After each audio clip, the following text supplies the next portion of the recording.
कुछ क्षणों के लिए अपनी सारी व्यस्तताओं को किनारे रख दीजिए। अभी ना कहीं पहुंचना है, ना कुछ हासिल करना है, ना किसी लक्ष्य का पीछा करना है। बस इस क्षण में रहना है। एक गहरी सांस लीजिए और धीरे धीरे छोड़ दीजिए। फिर एक बार और महसूस कीजिए कि जीवन इस समय भी आपके बिना कुछ किए बह रहा है। आपका हृदय धड़क रहा है, आपकी श्वास चल रही है, रक्त आपकी नसों में प्रवाहित हो रहा है। पेड़ बढ़ रहे हैं, पक्षी गा रहे हैं, सूर्य अपनी यात्रा पर है। पूरा अस्तित्व बिना किसी प्रयास के चल रहा है, लेकिन मन संघर्ष कर रहा है। मन हमेशा कुछ बनना चाहता है, कुछ पाना चाहता है, कहीं पहुंचना चाहता है, और इसी चाह में वह वर्तमान को खो देता है। जरा पीछे मुड़कर देखिए। जीवन में जो भी आपने चाहा, जब वह मिला, क्या उसके बाद स्थायी संतोष मिला?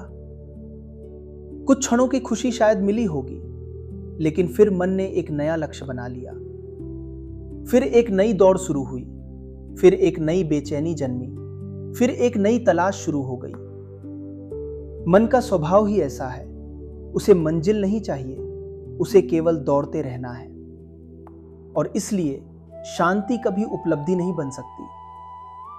शांति तब आती है जब उपलब्धियों की दौड़ समाप्त हो जाती है, जब आप स्वयं को स्वीकार कर लेते हैं, जब पहली बार आप अपने आप से कहते हैं, मैं जैसा हूं अभी यही पर्याप्त हूं।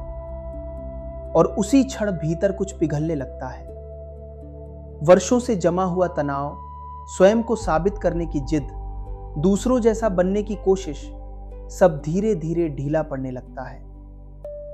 हमें सिखाया गया दुनिया को जीतना, लेकिन किसी ने नहीं सिखाया स्वयं को जानना। हम दूसरों की राय जानते हैं, लेकिन अपने हृदय की आवाज नहीं सुनते।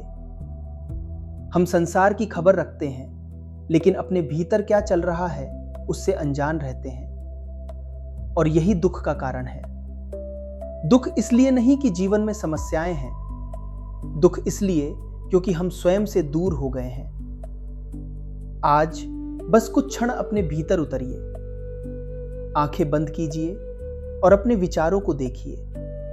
उन्हें रोकिए मत, उन्हें बदलने की कोशिश मत कीजिए, उन्हें अच्छा या बुरा मत कहिए, सिर्फ देखिए, जैसे आकाश बादलों को देखता है। बादल आते हैं और चले जाते हैं, आकाश बना रहता है। वैसे ही विचार आते हैं और चले जाते हैं, लेकिन तुम विचार नहीं हो, तुम देखने वाले हो। जब यह अनुभव होने लगता है, तब एक नया मौन जन्म लेता है। यह मौन मृत नहीं होता, यह जीवित होता है। इसमें संगीत है, इसमें प्रेम है, इसमें आनंद है। और सबसे सुंदर बात यह है कि यह मौन कहीं बाहर से नहीं आता। यह हमेशा से आपके भीतर मौजूद था। आप उसे खोज नहीं रहे थे, आप केवल उसे भूल गए थे। मन हमेशा कहता है, जब यह होगा तब मैं खुश हो जाऊंगा, जब सब ठीक हो जाएगा तब मैं शांत हो जाऊंगा। लेकिन वह दिन कभी नहीं आता, क्योंकि जीवन भविष्य में नहीं है, जीवन केवल इस क्षण में है, यहीं, अभी। यदि तुम इस क्षण को खो देते हो तो जीवन को खो देते हो, और यदि तुम इस क्षण को पा लेते हो तो सब कुछ पा लेते हो। एक फूल को देखो, वह भविष्य की चिंता नहीं करता। एक पक्षी को देखो, वह कल की योजनाओं में नहीं जीता। एक नदी को देखो, वह मंजिल के बारे में परेशान नहीं होती। फिर भी सब कुछ कितना सुंदर है। केवल मनुष्य दुखी है, क्योंकि उसने जीना छोड़ दिया है और सोचना शुरू कर दिया है। विचार उपयोगी हैं, लेकिन मालिक नहीं होने चाहिए। वे सेवक अच्छे हैं, मालिक नहीं। जब विचार मालिक बन जाते हैं, तब जीवन खो जाता है, और जब चेतना मालिक बन जाती है, तब जीवन खिल उठता है। प्रेम भी ऐसा ही है।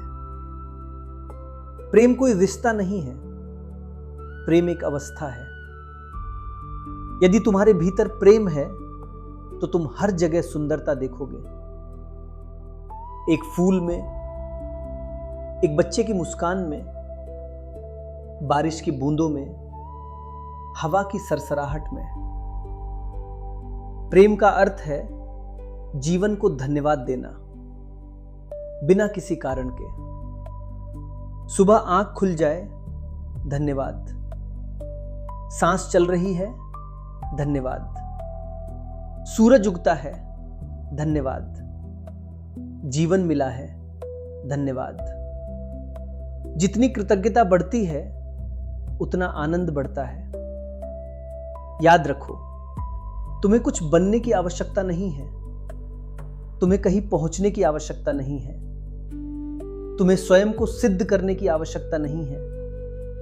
सिर्फ जागो, सिर्फ देखो, सिर्फ उपस्थित रहो, और तब तुम पाओगे कि जिसे तुम वर्षों से खोज रहे थे वो कभी खोया ही नहीं था।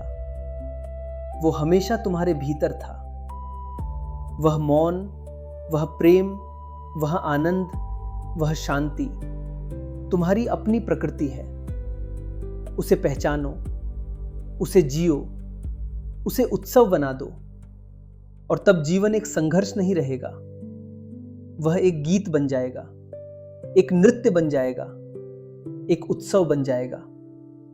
और उसी उत्सव का नाम है ध्यान, मौन, प्रेम और परमात्मा। धन्यवाद।